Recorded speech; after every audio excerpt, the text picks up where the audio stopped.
అనుదిన పరిశుద్ధ గ్రంథ పఠనము. లేవియకాండం 16వ అధ్యాయం.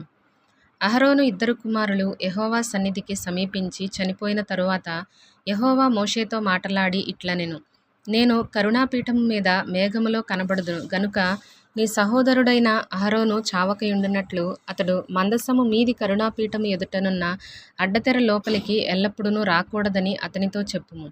అతడు పాపపరిహారార్థ బలిగా ఒక కోడెదూడను, దహనబలిగా ఒక పొట్టేలును తీసుకొని వీటితో పరిశుద్ధ స్థలములోనికి రావలెను. అతడు ప్రతిష్ఠితమైన చొక్కాయి తొడుగుకొని తన మానమునకు సన్ననార లాగులు తొడుగుకొని సన్ననార దట్టి కట్టుకొని సన్ననార పాగా పెట్టుకొనవలెను. అవి ప్రతిష్ఠిత వస్త్రములు గనుక అతడు నీళ్లతో దేహమును కడుగుకొని వాటిని వేసుకొనవలెను. మరియు అతడు ఇశ్రాయేలీయుల సమాజము నొద్ద నుండి పాప పరిహారార్థ బలిగా 2 మేకపిల్లలను, దహనబలిగా ఒక పొట్టేలును తీసుకొని రావలెను. అహరోను తన కొరకు పాప పరిహారార్థ బలిగా ఒక కోడెను అర్పించి తన నిమిత్తమును తన ఇంటివారి నిమిత్తమును ప్రాయశ్చిత్తము చేసి ఆ 2 మేకపిల్లలను తీసుకొని వచ్చి ప్రత్యక్షపు గుడారం యొక్క ద్వారము నొద్ద యెహోవా సన్నిధిని వాటిని ఉంచవలెను.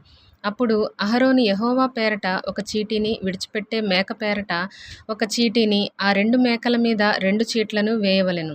ఏ మేక మీద యెహోవా పేరట చీటీ పడునో ఆ మేకను అహరోను తీసుకుని వచ్చి పాపపరిహారార్థ బలిగా అర్పింపవలెను. ఏ మేక మీద విడిచిపెట్టుట అనే చీటీ పడునో దాని వలన ప్రాయశ్చిత్తము కలుగునట్లు దానిని అరణ్యములో విడిచిపెట్టుటకై యెహోవా సన్నిధిని దానిని ప్రాణముతోనే ఉంచవలెను. అప్పుడు అహరోను పాపపరిహారార్థ బలియగు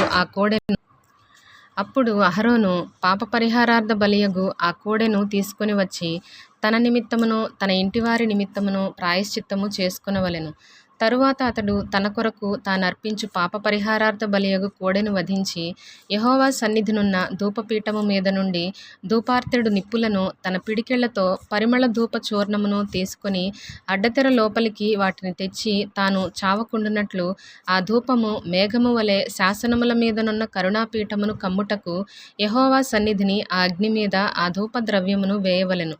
అప్పుడతడు ఆ కోడ రక్తములో కొంచెము తీసుకొని తూర్పు ప్రక్కను కరుణాపీఠము మీద తన వ్రేలితో ప్రోక్షించి కరుణాపీఠము ఎదుట తన వ్రేలితో ఆ రక్తములో కొంచెము 7 మారులు ప్రోక్షింపవలెను. అప్పుడతడు ప్రజలర్పించు పాప పరిహారార్థ బలియగు మేకను వధించి అడ్డతెర లోపలికి దాని రక్తము తెచ్చి ఆ కోడె రక్తముతో చేసినట్లు దీని రక్తముతోనూ చేసి కరుణాపీఠం ఎదుటను దాని ప్రోక్షింపవలెను. అట్లు అతడు ఇశ్రాయేలీయుల సమస్త పాపములను బట్టియు, అనగా వారి అపవిత్రతను బట్టియు వారి అతిక్రమ క్రియలను బట్టియు పరిశుద్ధ స్థలమునకు ప్రాయశ్చిత్తము చేయవలెను. ప్రత్యక్షపు గుడారము వారి మధ్య ఉండుట వలన వారి అపవిత్రతను బట్టి అది అపవిత్రమగుచుండును గనుక అతడు దానికి ప్రాయశ్చిత్తము చేయవలెను. పరిశుద్ధ స్థలములో ప్రాయశ్చిత్తము చేయుటకు అతడు లోపలికి పోవునప్పుడు అతడు తన నిమిత్తమును తన ఇంటివారి నిమిత్తమును ఇశ్రాయేలీయుల సమస్త సమాజము నిమిత్తమును ప్రాయశ్చిత్తము చేసి బయటికి వచ్చు వరకు ఏ మనుష్యుడును ప్రత్యక్షపు గుడారములో ఉండరాదు. మరియు అతడు యెహోవా సన్నిధినున్న బలిపీఠము నొద్దకు పోయి దానికి ప్రాయశ్చిత్తము చేయవలెను. అతడు ఆ కోడె రక్తములో కొంచెమును ఆ మేక రక్తములో కొంచెమును తీసుకొని బలిపీఠపు కొమ్ముల మీద చమిరి 7 మారులు తన వ్రేలితో ఆ రక్తములో కొంచెము దాని మీద ప్రోక్షించి దాని పవిత్రపరిచి ఇశ్రాయేలీయుల అపవిత్రతను పోగొట్టి దానిని పరిశుద్ధపరచవలెను. అతడు పరిశుద్ధ స్థలమునకును ప్రత్యక్షపు గుడారమునకును బలిపీఠమునకును ప్రాయశ్చిత్తము చేసి చాలించిన తరువాత ఆ సజీవమైన మేకను దగ్గరకు తీసుకుని రావలెను. అప్పుడు అహరోను సజీవమైన ఆ మేక తల మీద తన 2 చేతులు ఉంచి ఇశ్రాయేలీయుల పాపములన్నీయు, అనగా వారి దోషములన్నీయు వారి అతిక్రమములన్నీయు దాని మీద ఒప్పుకొని ఆ మేక తల మీద వాటిని మోపి తగిన మనుషుని చేత అరణ్యములోనికి దాని పంపవలెను. ఆ మేక వారి దోషములన్నిటినీ ఎడారి దేశమునకు భరించి పోవును. అతడు అరణ్యములో ఆ మేకను విడిచిపెట్టవలెను. అప్పుడు అహరోను ప్రత్యక్షపు గుడారములోనికి వచ్చి తాను పరిశుద్ధ స్థలములోనికి వెళ్ళినప్పుడు తాను వేసుకొనిన నారబట్టలను తీసి అక్కడ వాటిని ఉంచి పరిశుద్ధ స్థలములో దేహమును నీళ్లతో కడుగుకొని బట్టలు తిరిగి ధరించుకొని బయటికి వచ్చి తన కొరకు దహన బలిని ప్రజల కొరకు దహన బలిని అర్పించి తన నిమిత్తమును ప్రజల నిమిత్తమును ప్రాయశ్చిత్తము చేయవలెను. పాప పరిహారార్థ బలి పశువు యొక్క క్రొవ్వును బలిపీఠము మీద దహింపవలెను. విడిచిపెట్టే మేకను వదిలినవాడు తన బట్టలు ఉదుకుకొని నీళ్లతో దేహము కడుగుకొని తరువాత పాళెములోనికి రావలెను. పరిశుద్ధ స్థలములో ప్రాయశ్చిత్తము చేయుటకు వేటి రక్తము దాని లోపలికి తేబడినో పాప పరిహారార్థ బలియగు ఆ కోడెను ఆ మేకను ఒకడు పాళెము వెలుపలికి తీసుకొని పోవలెను. వాటి చర్మములను వాటి మాంసమును వాటి మలమును అగ్నితో కాల్చివేయవలెను. వాటిని కాల్చివేసిన వాడు తన బట్టలు ఉదుకుకొని నీళ్లతో దేహము కడుగుకొని తరువాత పాళెములోనికి రావలెను. ఇది మీకు నిత్యమైన కట్టడ. స్వదేశులు గాని మీ మధ్య నుండు పరదేశులు గాని మీరందరూ 7వ నెల 10వ నాడు ఏ పని అయినను చేయక మిమ్మును మీరు దుఃఖపరచుకొనవలెను. ఏలయనగా మీరు యెహోవా సన్నిధిని మీ సమస్త పాపముల నుండి పవిత్రులగునట్లు ఆ దినమున మిమ్మును పవిత్రపరచునట్లు మీ నిమిత్తము ప్రాయశ్చిత్తము చేయబడును. అది మీకు మహావిశ్రాంతి దినము. మిమ్మును మీరు దుఃఖపరచుకొనవలెను. ఇది నిత్యమైన కట్టడ. ఎవరు తన తండ్రికి మారుగా యాజకుడగుటకై అభిషేకము పొంది తన్ను ప్రతిష్ఠించుకొనునో ఆ యాజకుడు ప్రాయశ్చిత్తము చేసుకొని నారవస్త్రములైన ప్రతిష్ఠిత వస్త్రములను ధరించుకొనవలెను. మరియు అతడు అతి పరిశుద్ధముగానున్న మందిరమునకును ప్రత్యక్షపు గుడారమునకును బలిపీఠమునకును ప్రాయశ్చిత్తము చేయవలెను. మరియు అతడు యాజకుల నిమిత్తమును సమాజము నిమిత్తమును ప్రాయశ్చిత్తము చేయవలెను.